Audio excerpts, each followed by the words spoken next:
Hello student, आपका स्वागत है स्प्लिट स्टडी चैनल पे। जैसा कि आप लोगों को पता है कि हम लोग मैथ क्लास ले रहे हैं डेली बाई डेली, जो कि क्लास का टाइमिंग जो है शाम के 5 बजे आपको देखने को मिलेगा। अगर आप बीपीएससी शिक्षक भर्ती TRE 4 का तैयारी कर रहे हैं, जिसमें आप वर्ग 1 to 5 के लिए या 6 to 8 के लिए या 9-10 के लिए भी किसी वर्ग के लिए भी इसमें से तैयारी कर रहे हैं, तो आपके लिए ये क्लास अवेलेबल है। इसमें डिफ़िकल्ट से डिफ़िकल्ट क्वेश्चन भी बताया जाता है और इजी क्वेश्चन भी बताया जाता है कि आपको low level to high level आपको सभी प्रकार के क्वेश्चन का रिवीजन हो जाए। साथ में इसमें थ्योरी भी डिस्कशन किया जाता है। चलिए आज का सेशन हम लोग स्टार्ट करते हैं। अच्छा, ये एक और इन्फॉर्मेशन आप लोगों को बता देना चाहते हैं, ये क्लास 16 है, इसके पहले क्लास 15 क्लास कंप्लीट हो चुका है। अगर आप पहले का वीडियो नहीं देखे हैं तो आप इसके प्लेलिस्ट में जाकर देख सकते हैं। आपको इसका चैनल पर बिहार शिक्षक भर्ती TRE 4 के मैथ के नाम से प्लेलिस्ट देखने को मिल जाएगा। चलिए आज का सेशन स्टार्ट करते हैं।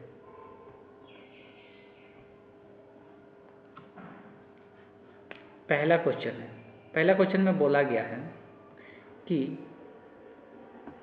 क्वेश्चन यहाँ पे दिया हुआ है कि एक निश्चित राशि पर 6 वर्ष और 9 वर्ष के लिए समान ब्याज दर पर अर्जित साधारण ब्याज का अनुपात पूछा है। देखिए, राशि भी क्या है, निश्चित है, और ब्याज भी क्या है, समान है। ब्याज का जो दर है वो भी क्या है, समान है। तो ब्याज का अनुपात क्या होगा? ये ब्याज का फॉर्मूला सभी को पता है कि I बराबर क्या होता है, PRT होता है। PRT लिखे बटे 100 भी लिख सकते हैं या नहीं भी लिख सकते, ठीक। तो इसको I1 मान लेते हैं, एक को I2 मान लेते हैं। जब इसमें दो चीज़ समान है, क्या चीज़, सिर्फ वर्ड्स अलग अलग है, तो इसको T1 मान लेते हैं, इसको T2 मान लेते हैं। तो अनुपात पूछा हुआ है, तो दो चीज़ समान है तो ऐसे ही कैंसिल आउट हो जाएगा। जब इसका रेशियो लेंगे तो PR क्या हो जाएगा, कट जाएगा, तो क्या बचेगा, T1 बटे T2 हो जाएगा। सिंपल बहुत सा। पहला का वर्ष दिया हुआ है 6, दूसरे का वर्ष दिया हुआ है 9, तो ये कट के क्या हो जाएगा, 3 से कटेगा 2 मरतबे, ये 3 मरतबे। इसका आंसर बहुत आसान तरीके से निकल के 2:3 में कुछ था ही नहीं। इस क्वेश्चन का जो करेक्ट ऑप्शन होगा option be the correct option हो जाएगा।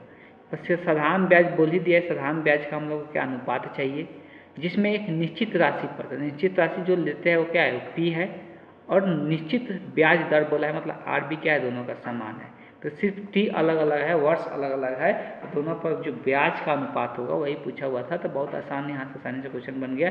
दोनों का रेशियो ले लेंगे, तो रेशियो लेंगे सिर्फ T1 बटे T2 आएगा, जो कि क्वेश्चन में दिया हुआ है।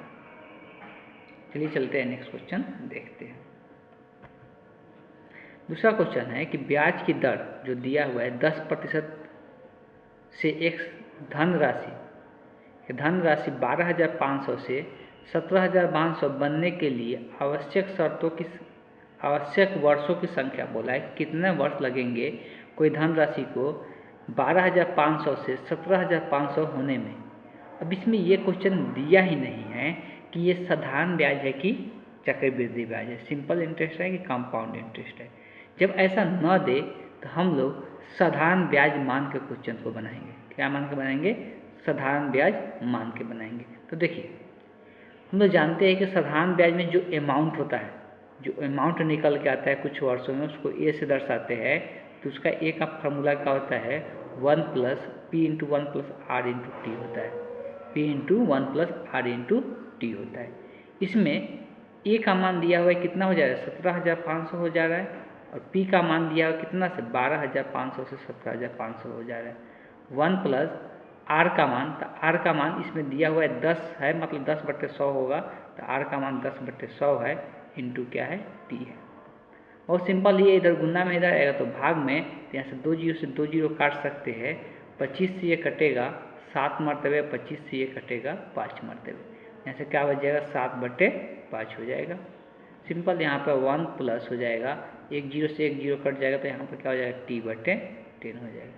1 इधर प्लस में इधर जाएगा तो माइनस में, तो 7/5 - 1 बराबर T/10।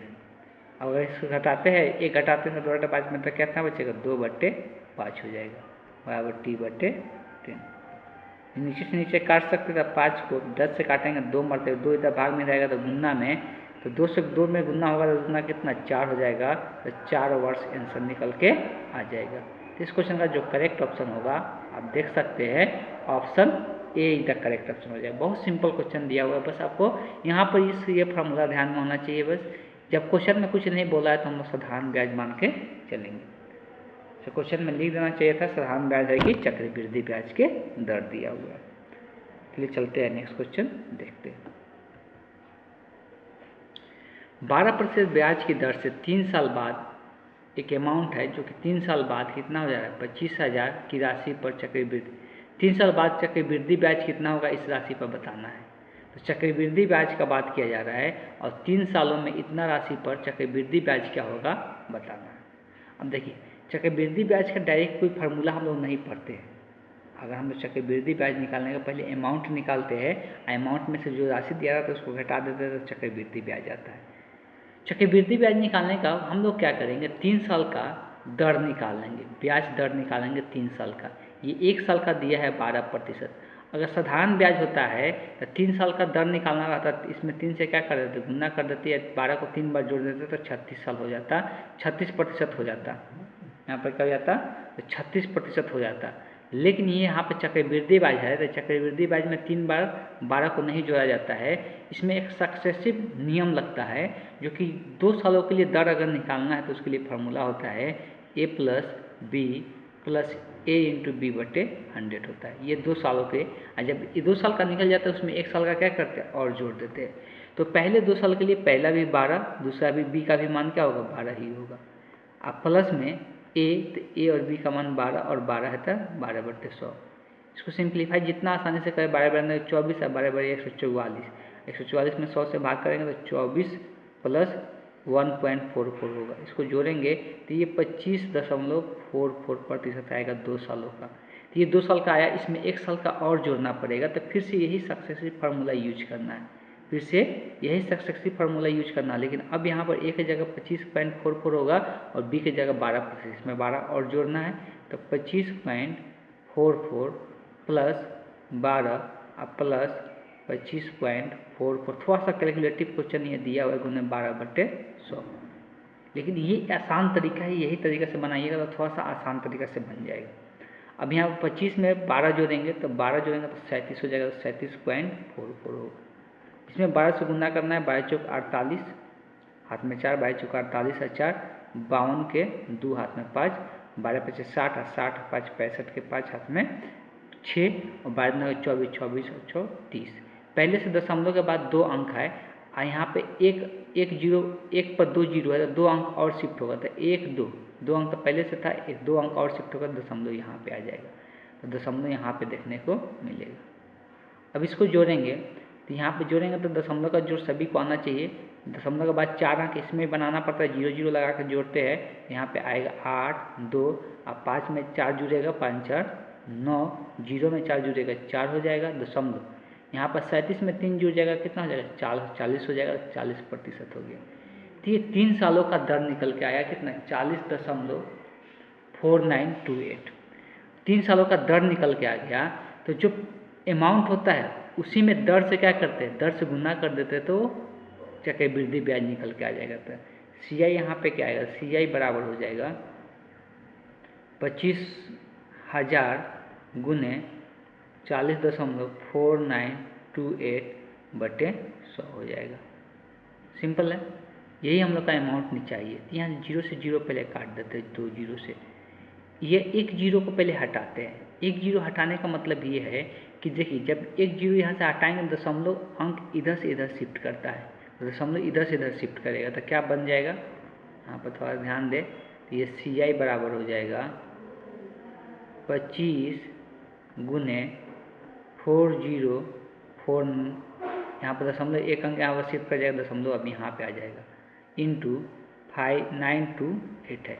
सबसे पहले इसको आसान तरीके से, अब 25 से गुना करेंगे तो 25 से गुना करके लिखने में थोड़ा ज़्यादा समय लगेगा। अगर चाहते थोड़ा और आसान बनाते तो ऊपर नीचे 4 से गुना करते, तो ऊपर में 4 से गुना करेंगे तो ये बन जाएगा 100 और नीचे में 4 से गुना हो तो 4 ही रह जाएगा, गुने 404.928 हो जाएगा। अब इसको आसानी से हम लोग क्या कर सकते हैं, 4 से कैंसल आउट कर सकते हैं। 4 से कैसे कटेगा तो देखिए बहुत आसानी से कट जाएगा। 4 से जब काटेंगे इसको तो 4 एकम 1 को 0, 4 एकम 1 को 4 दूना के 8, 4 दूना के 8 1 बचेगा, तो 12 होगा, तो 4 3 12, फिर 4 दूना के 8, तो यही आ गया 4 से कटने पर। अब यहाँ पर 1 पर 2 जीरो है, तो समझो 2 अंक और इधर शिफ्ट होगा, तो समझो यहाँ पे निकल के आ जाएगा। तो क्या आ जाएगा 1 0 1 2 3। अब यहाँ पर दशमलव, दशमलव के बाद 2 होगा, दशमलव के बाद यहाँ पर 2 होगा, तो ऑप्शन में आप देख सकते हैं ये 10,123.2 है, तो यहाँ पर ऑप्शन ए से मैच कर रहा है। इसीलिए इस क्वेश्चन का जो करेक्ट ऑप्शन होगा option A is the correct option हो जाएगा। अब एग्जाम पॉइंट ऑफ व्यू से अगर देखेंगे तो आप यहाँ पे कैलकुलेशन कितना फास्ट कर रहे हैं उस पर डिपेंड करता है। देखिए हम जो यहाँ पे ये लाइन लिखे हैं, इसको हम एक ही लाइन में अपने मन में ही इसको हम लिख लेते, इतना कुछ लिखने की भी ज़रूरत नहीं था। हाँ, इसमें थोड़ा सा लिखना पड़ता है एक लाइन, तब जाके इसको हम लिख सकते, ये परसेंटेज जैसे निकला उसके बाद इसमें इससे गुना कर देना है, तो सी ए निकल के आ जाएगा उतना परसेंट का। चलिए चलते हैं नेक्स्ट क्वेश्चन देखते हैं। इसमें कार्य वाला क्वेश्चन है क्षमता, कार्य क्षमता और समय, तीन चीज़ें हम लोग को देखने को मिलता है, कार्य क्षमता और समय। देखिए इस प्रकार का क्वेश्चन जब भी आए तो तीन चीज़ों में संबंध याद रखें, तीन चीज़ों में संबंध याद रखें। कार्य, जो कार्य होता है, जो क्षमता होता है, ये सब चीज़ें आपको पता होना चाहिए, तभी जाके आप सही ढंग से क्वेश्चन को बना पाएंगे। तो कार्य जो होता है, देखिए कार्य जितना ज़्यादा होगा समय उतना ही ज़्यादा लगेगा, ठीक है। कार्य जितना ज़्यादा होगा, क्षमता जितना ज़्यादा होगा कार्य उतना ही ज़्यादा होगा, क्षमता जितना ज़्यादा होगा कार्य उतना ही ज़्यादा होगा। तो कार्य बराबर फार्मूला जो निकल के आता है क्षमता इंटू समय,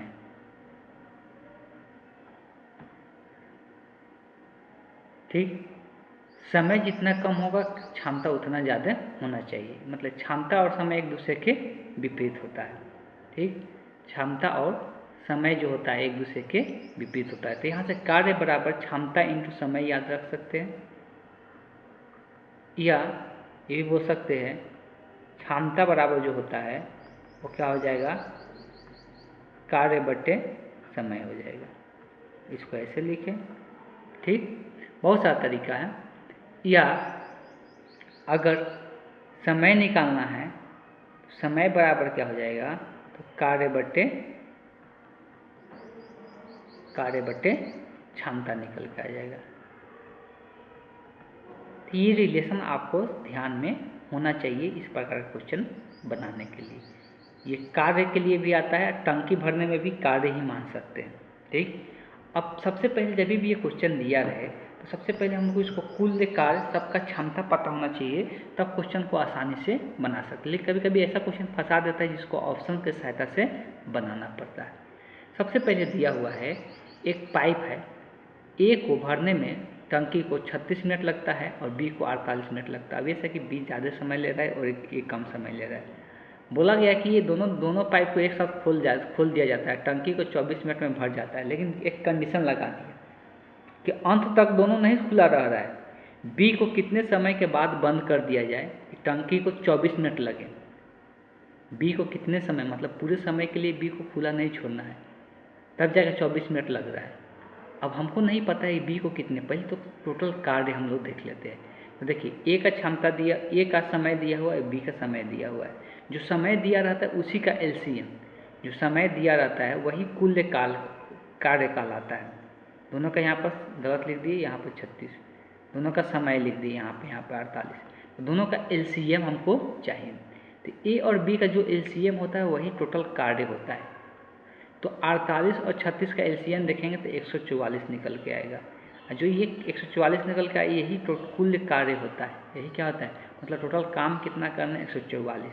जो दोनों का समय दिया रहेगा उसी का एलसीएम जो होगा वही हम लोग को क्या करना है, ये शॉर्टकट तरीका होता है, उसी को हम लोग कुल कार्य मानना है। अब जब कार्य निकल गया, कोई पूछेगा कि ए का क्षमता बताओ, तो हमको क्षमता निकालना है तो कार्य को समय से भाग करना पड़ता है। तो कार्य तक कितना 144 है, इसका समय कितना है 36 मिनट है। तो कार्य को समय से भाग करेंगे तो 144 को 36 से भाग करेंगे तो 4 बार में कटेगा, तो यही इसका क्या निकल के आ गया, क्षमता निकल के आ गया। क्षमता निकालने का तरीका पता चल गया। ये जो कार्य आया, कार्य को समय से भाग कर देंगे। अगर बी का क्षमता का बात करेंगे तो ये 3 आएगा, 48 को 144 से भाग करेंगे तो इसका ये क्षमता हो गया। दोनों का क्षमता निकल के आ गया। अब यहाँ पे दोनों का क्षमता अगर एक साथ दोनों जब चालू करेंगे तो दोनों का क्षमता क्या होता है, क्षमता हमेशा जुड़ जाता है। इसका क्षमता और इसका क्षमता जुड़ के कितना टोटल क्षमता, तो ए प्लस बी का जो क्षमता होगा, ए और बी के जब साथ में कार्य करेगा तो क्षमता कितना हो जाएगा, 7 हो जाएगा। ठीक, जब एक साथ कार्य करेगा। अब हमको ये नहीं पता है क्वेश्चन में कितना देर तक दोनों एक साथ काम किया है, तो वही पहले बोला है कि कितना देर तक, मतलब एक साथ काम किया, मतलब पाइप बी को कब बंद करें, जब बंद करेंगे उतना ही समय तक ना एक साथ दोनों काम किए होंगे। तो ऑप्शन से चलेंगे, हम मान के चलते हैं, पहला ऑप्शन लेते हैं, तो पहला ऑप्शन में 16 मिनट, मतलब मान के चलते हैं बी, ए और बी दोनों एक साथ कितने देर तक काम किए, 16 मिनट तक। तो काम कितना किए, तो कार्य कैसे निकलता है, क्षमता को समय से गुना करते हैं। जब दोनों एक साथ काम कर रहे हैं तो दोनों जब एक साथ काम करेगा क्षमता कितना होगा, 7 होगा, और समय कितना, दोनों कितने समय के लिए एक साथ काम किए, 16 मिनट के लिए, ये 16 हो जाएगा। ठीक है।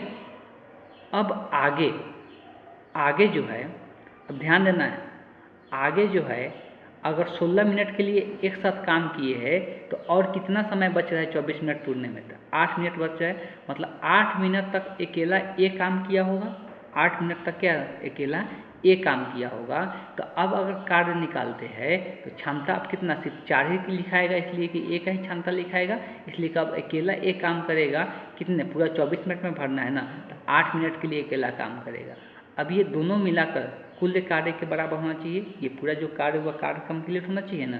तो अब चेक कर लेते हैं, ये ऑप्शन ए लेकर हम चेक कर रहे हैं। ठीक है, ये ऑप्शन ए द्वारा, तो अगर 16 में 7 से गुना करते हैं तो ये 112 आता है, और यहाँ पर 8 चौका कितना, 32 हो जाएगा। अब ये दोनों को जब जोड़ेंगे तो ये कितना निकल के आता है, 144 निकल के आ रहा है। मतलब ये करेक्ट ऑप्शन की ओर जा रहा है। टोटल जो कार्य हो रहा है, पहला अगर मान के चले कि 16 मिनट तक साथ में किया है, और फिर ए अकेला किया है कितना, 8 मिनट तक, इसलिए 24 मिनट में पूरा करना है ना, तो ये पूरा कार्य 144 कंप्लीट हो जा रहा है। मतलब ये जो ऑप्शन दिया है ये क्या है, सही ऑप्शन दिया है, तो यही ए इज द करेक्ट ऑप्शन हो जाएगा। आगे दूसरा भी ऑप्शन लेकर चेक कर सकते हो, सही नहीं आएगा इसलिए चेक भी कर लेते हैं। अगर एक बी ऑप्शन लेकर चेक करते हैं तो ये माना जा रहा है कि ये 10 मिनट तक बी 10 मिनट के बाद बंद किया जा रहा है, मतलब 10 मिनट तक दोनों साथ में कार्य किया है। तो 7 के क्षमता से कार्य करेगा 10 मिनट तक, तो 7 गुना 10 हो जाएगा। अब बचा कितना समय, मतलब 24 मिनट तक कार्य करना है, तो 10 मिनट तक कार्य कर चुके हैं साथ में, बचा समय कितना है, तो 14 मिनट है।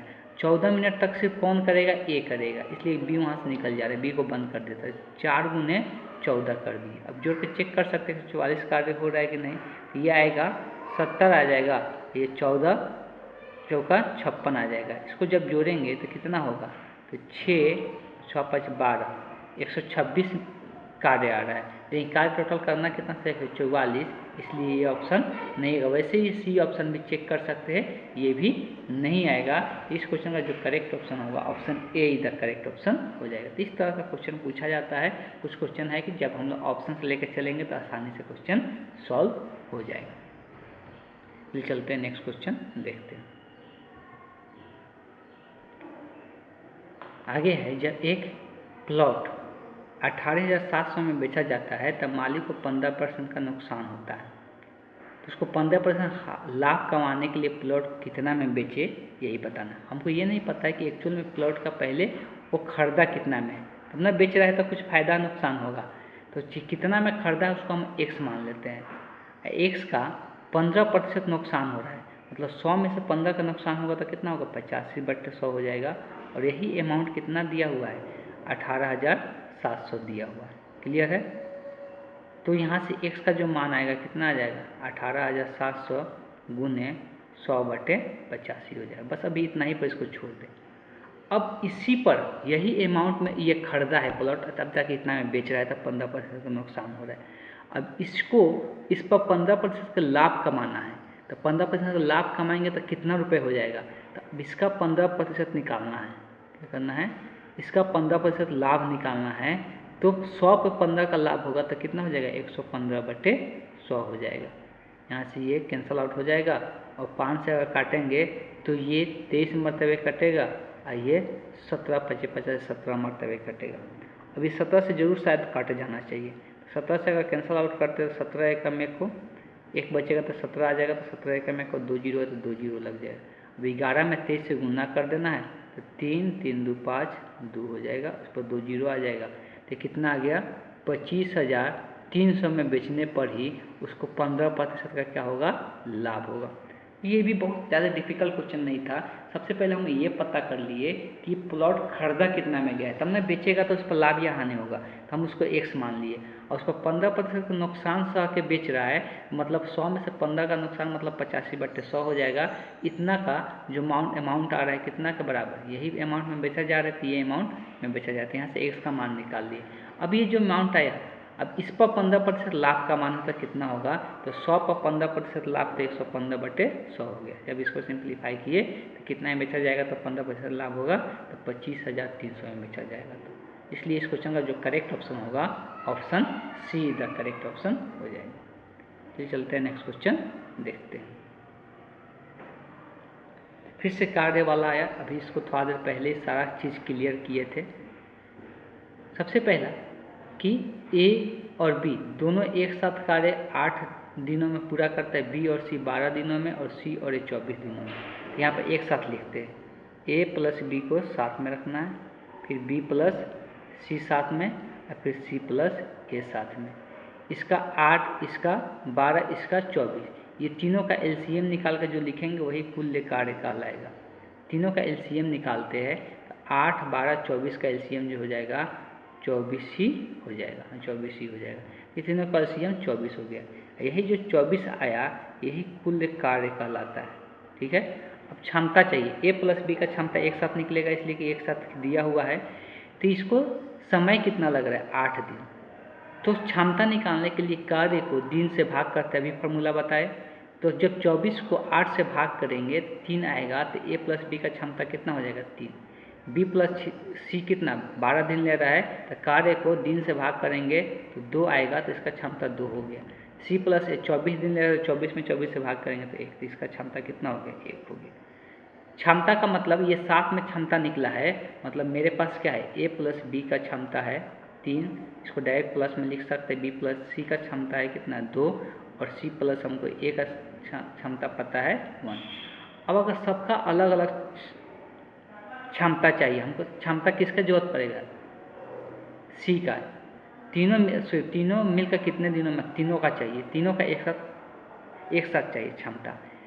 तो जो एक साथ चाहिए तो हम तीनों का एक साथ कैसे निकलेगा, अगर ये तीनों को जोड़ देते हैं, इसको समीकरण 1, समीकरण 2, समीकरण 3 मान के तीनों को जोड़ते हैं तो ए 2 बार आएगा, बी भी 2 बार आएगा, सी भी 2 बार आएगा। तो क्या लिखाएगा 2a plus 2b plus 2c। इधर जोड़ेंगे तो कितना हो जाएगा 3 2 5 1 6। हमको तीनों का चाहिए तो तीनों का ए प्लस बी प्लस सी चाहिए। 2 यहाँ पर क्या 2 से पूरा में भाग कर देंगे तो 2 हट जाएगा, 6 में 2 से भाग होगा 3 हो जाएगा। मतलब ए प्लस बी प्लस सी का जो एक साथ क्षमता निकल के आ रहा है कितना निकल के आ रहा है 3 निकल के आ रहा है। अब ये तीनों का क्षमता एक साथ निकल के आ गया 3, तो ये तीनों मिलकर कितने दिन में पूरा करेंगे, मतलब समय निकालना है। और समय के लिए भी फार्मूला बता दिए कि कार्य को क्या करना है क्षमता से भाग कर देना है।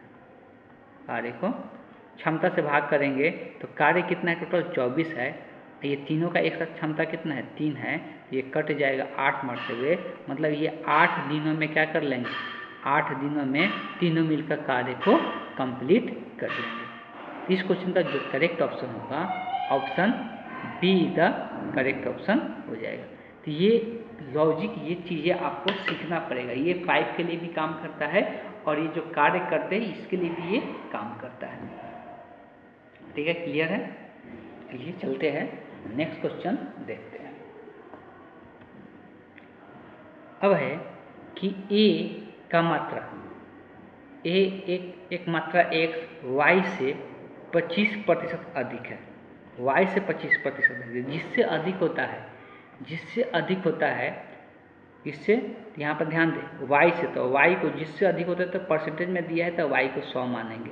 तो x अधिक है 25%, मतलब 100 पे 25 अधिक होगा तो x कितना होगा 125 हो जाएगा। अब बोला है तो y x से कितना कम है, तो y कितना कम है, तो जो कम है वो 25 कम है। किससे कम है एक्स से, किससे? तो जिससे कम होता है उससे, उसको कहाँ पे लिखते हैं? नीचे में। तो एक्स कितना है? 125 है। वाई कितना कम है? तो जितना कम है उसको हम क्या कर दिए? ऊपर में। परसेंटेज निकालने का यही तरीका है कि वाई बोला है तो वाई कितना कम है? तो वाई 25 कम है एक्स से, तो 25 को ऊपर लिख दिए। किससे? तो एक्स से कितने कम है? तो जिससे बोला गया जिससे कम है उसको नीचे में लिखते, तो किससे? एक्स से। तो एक्स का मान कितना? 125 है। अब परसेंट में बदलने के लिए क्या करते हैं? 100 से गुना कर देते हैं। तो 25 से कम को 25 पाँचे 125, 5 से ये कटेगा 20 मरतबे, यहाँ से कितना निकल गया? 20% कम है। प्रतिशत में कितना कम है? 20% कम है। निकालने का तरीका समझ गए? यहाँ पर सिंपल है, बोला है कि x का मात्रा y से 25%, मतलब y से 25% अधिक है तो इसलिए y को 100 मान लिए। x 25% अधिक है मतलब 100 में 25 अधिक करेंगे तो कितना होगा? 125 हो जाएगा। अब बोला है y का मात्रा के बारे में कि x से कितना कम है, तो y जो है x से कितना कम है? 25, तो 25 को ऊपर ले ली। किससे? x से, इसीलिए x से क्या हो जाएगा? भाग हो जाएगा। तो x कितना है? 125 है, और गुने में क्या कर दिए? 100, तो यहाँ से कैंसल आउट होकर 20 बच रहा है। तो परसेंटेज में 20% क्या है? ये कम है। चलिए नेक्स्ट क्वेश्चन देखते हैं।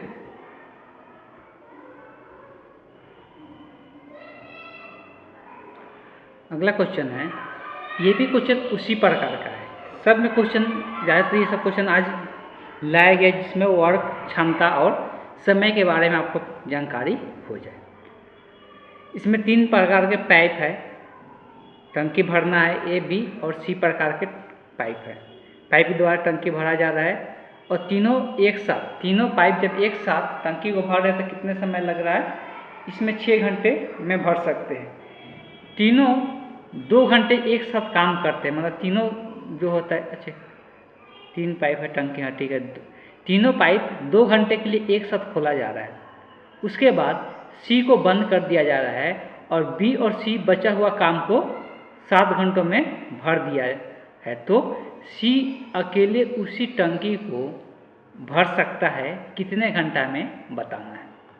चलिए 2 तरीका से बना सकते हैं, या तो ऑप्शन से भी चल सकते हैं, या ऑप्शन से नहीं जाना चाहते हैं तो ऐसे भी इसको सॉल्व कर सकते हैं। तो किस प्रकार से सॉल्व करेंगे, ध्यान देना है। इसमें एक साथ दिया हो तीनों का, मतलब ए प्लस बी प्लस सी का एक साथ दिया हुआ है, और बात कर रहा है सी का निकालना है, इसलिए सी को हम ले लेते हैं। तो ऐसा करते हैं, सी जो समय ले रहा है वो x घंटा मान लेते हैं। सी जो समय ले रहा है x घंटा, और ये जो समय ले रहा है 6 घंटा का, ये पता है। अभी थोड़ा देर पहले ही बताए थे कि अगर कुल कार्य पता करना है तो दोनों का जो समय रहता है उसका एलसीएम निकालते हैं। तो 6 और x का एलसीएम निकालेंगे, दोनों का गुणनफल हो जाएगा 6x, इसका एलसीएम। तो ये हम लोग का क्या हो गया? कुल कार्य निकल के आ गया। अब अगर a प्लस बी प्लस सी का क्षमता निकालना है तो कार्य को हम लोग क्या करते हैं? तो कार्य को हम लोग समय से भाग करते हैं, क्षमता निकलता है। तो 6x में 6 से भाग करेंगे तो x बचेगा, तो इसका क्षमता x हो गया। इसमें x से भाग करेंगे तो इसका क्षमता 6 हो गया, निकल के आ गया। अब देखिए c का क्षमता पता है x के रूप में, a प्लस बी और प्लस सी का क्षमता पता है एक साथ x के रूप में। तो अगर थोड़ा देर पहले ही बताया कि क्षमता को हम लोग डायरेक्ट लिख सकते हैं, ये तीनों का क्षमता x है और c का क्षमता कितना है? 6 है। तो हमको सिर्फ a प्लस बी का एक साथ निकालना है, इसलिए कि 7 घंटा के लिए a प्लस बी ही काम कर रहा है। तो a प्लस बी का निकालना है, तो इसमें से इसको घटा देंगे तो c कट जाएगा, और इधर घटेगा तो x माइनस 6 हो जाएगा। मतलब a प्लस बी का क्षमता कितना निकल के आ रहा है? x माइनस 6 निकल के आ रहा है। अब क्वेश्चन पे आ जाते हैं। 2 घंटों के लिए तीनों के तीनों खुला हुआ है, 2 घंटा के लिए तीनों खुला हुआ है। तो 2 घंटा के लिए तीनों का क्षमता कितना है? x है। तो क्षमता में समय से गुना करते हैं तो कार्य निकलता है, तो x इंटू क्या हो जाएगा? 2 हो जाएगा, प्लस। अब 7 घंटे के लिए कौन काम कर रहा है? a और b खुला हुआ है, c को बंद कर दिया है 7 घंटा के लिए। तो 7 घंटा के लिए तो इसका क्षमता कितना है? x माइनस 6 है, और समय कितना लगा? 7 से गुना हो जाएगा, तो ये कार्य निकल गया। दोनों का कार्य मिला के कुल कार्य के बराबर होगा। पहले 2 घंटा तीनों मिलके किया, और फिर 7 घंटा a और b मिलके किया, तो दोनों का जो कार्य किया तो दोनों का योगफल यहाँ पर निकल गया। तो कितना कार्य टोटल है? 6x है, तो 6x क्या हो जाएगा? बराबर हो जाएगा। अब यही जो यहाँ से x का मान सॉल्व करेंगे, वही c का घंटा निकल के आएगा। कितने घंटा? उसको अकेले टंकी को भर सकता है। हम x घंटा माने हैं, ठीक है।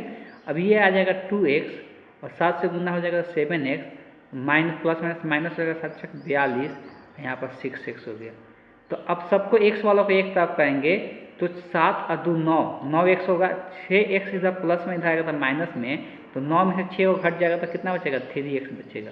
अब 42 इधर माइनस में है, उधर जाएगा तो प्लस में। हमको x का मान निकालना है, 3 इधर भाग में जाएगा, कटेगा 14 मरतबे x का मान कितना निकलेगा, 14, यानी 14 घंटा हो जाएगा। तो x 14 घंटा, x किसको मान है, c द्वारा लिया गया समय अकेला भरने में कितना समय लेगा, तो 14 घंटा का समय ले लेगा।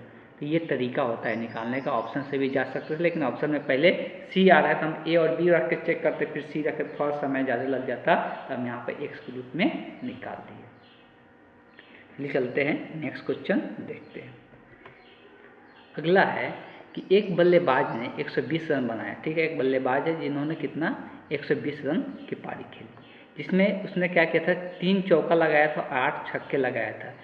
तो दौड़ का कितना रन पूरा किया पहले वो निकालता है। यहाँ पर वो नहीं बोला है कि दौड़ का कितना रन किया वो निकालना है, बोला है कि जो दौड़ का पूरा किया उसके कुल स्कोर के साथ प्रतिशत कितना होगा ये पूछा है। तो पहले दौड़ का रन कितना पूरा किया उसको हम x मान लेते हैं। तो सबसे पहले आ जाते हैं, हम लोग बात करेंगे 3 गो चौका, तो 3 चौका मतलब एक चौका में 4 रन मिलते हैं, तो 4 से 12 रन होगा, तो ये डायरेक्टली देता है 12 रन हो जाएगा। और 8 गो छक्का लगाता है, एक छक्का में 6 रन मिलता है, तो 8 छक्का 48 रन हो गया। और बाकी जो रन बचा होगा वो दौड़ कर पूरा किया होगा, तो उसको x मान लेते हैं। और ये टोटल मिलाकर कितना रन बनाया गया, 120 रन बनाया गया। तो 48 में 60 12 जुड़ेगा 60 हो जाएगा, प्लस x बराबर 120, तो x बराबर 60 उधर जाएगा तो माइनस में, तो 60 बचेगा। तो ये दौड़ कर रन बनाया गया कितना, 60 रन। देखते ही ऑप्शन सी टिक नहीं कर देना है। बोला गया जो रन दौड़ का रन विकेट के बीच में जो रन बनाया गया उसका कुल स्कोर के साथ प्रतिशत बताना है।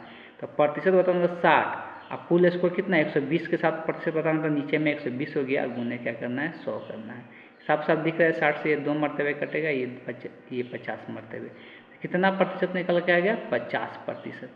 तो इस क्वेश्चन का जो करेक्ट ऑप्शन होगा ऑप्शन बी होगा। बहुत लोग अगर घबरा कर टिक करेंगे तो ऑप्शन सी टिक करके आ जाएंगे, जिससे ये गलती होने का। तो क्वेश्चन ही ऐसा पूछा है जिसमें आपको पूरी तरह से अच्छे से क्वेश्चन पढ़ लेना है, तब आंसर करना है। फिर चलते हैं नेक्स्ट क्वेश्चन देखते हैं। अगला क्वेश्चन है कि एक परीक्षा में 1800 लड़का है और 700 लड़कियां की जांच की जाती है। परीक्षा लिया जाता है जिसमें 1100 लड़का और 700 लड़कियां है, जिसमें बताया जा रहा है कि लड़का जो है 42% और लड़कियां जो है 30% पास किए, बाकी लोग क्या किए, फेल किए।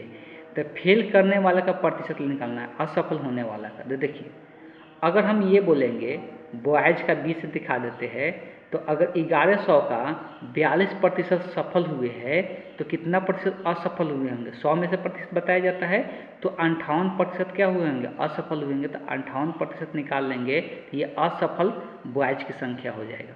तो सिंप्लीफाई करेंगे, ये 11 से गुना होगा, तो 8 8 5 13, 3 हाथ में 1 5 1 6 638 ये आ जाएगा। तो ये बॉयज की संख्या हो गया जो असफल हुए हैं। गर्ल्स की संख्या निकालते हैं तो 700 टोटल गर्ल्स है, जिसमें सफल कितना हुआ है 30, मतलब 70% असफल हुए हैं। तो 70% असफल, 70% कैसे निकले, 70/100, फिर 2 जीरो से 2 जीरो कट जाएगा, 7 7 49, तो ये कितना हो जाएगा 490 लड़की जो है असफल हुई है।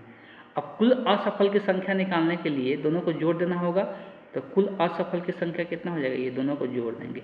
अब प्रतिशत निकालना है तो प्रतिशत में क्या करते हैं, कुल स्टूडेंटों की संख्या से क्या करेंगे, भाग देंगे। हम कुल का असफल चाहिए तो 1100 प्लस 700 जोड़ के कितना हो जाएगा 1800। इसका क्या करना है, प्रतिशत चाहिए तो गुने क्या कर देना होगा 100, ये 0 से 0 कट जाएगा। अब आ जाते हैं यहाँ पे देख लेते हैं, तो ये 8 हो जाएगा, 8 9 और 3 12 के 2 हाथ में 1, 10 1 11/18 हो गया। दिख रहा है कि यहाँ पे 2 तो पूर्णांक में दिया है, ये भिन्न में दिया हुआ है।